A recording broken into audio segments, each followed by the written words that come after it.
risk. The power of legal aid is it removes the issue.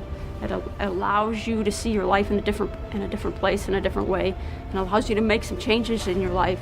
And through those changes, you're suddenly empowered to find a way to be a different member of your community.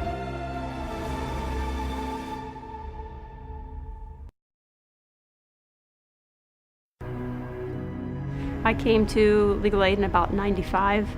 I was a single mom, or soon-to-be single mom with 2 children. My kids and I were at risk, and we needed help finding a way out. When I walked into legal aid that day, I was terrified, and I felt trapped. And what I got out of legal aid was a sense of empowerment and a sense of hope.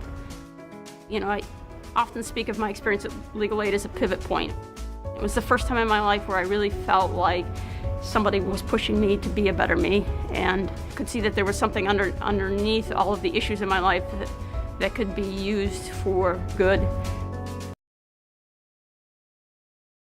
Allowing women to leave these violent homes also means that they have housing needs, they have debt problems perhaps, they need help with childcare. There are all sorts of other things that you need to rebuild your life. I think limiting legal aid is actually reducing the opportunities for women to rebuild their lives away from the abuse of violent relationships. They don't necessarily trust the police, and a lot of times they've been discriminated against the police.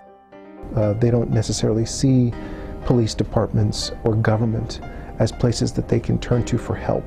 They may have had experiences in their own countries with these kinds of organizations as being much more repressive. They are very, very isolated, one, because of language, and second, I think the abuser uses that to their advantage. They don't want them to be getting English for speakers of other languages classes.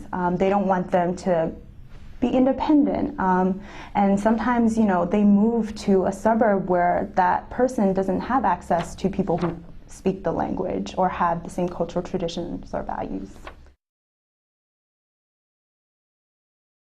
I think there is. I think we see the tip of the iceberg. I think there are many more women out there needing help and support than we are able to reach.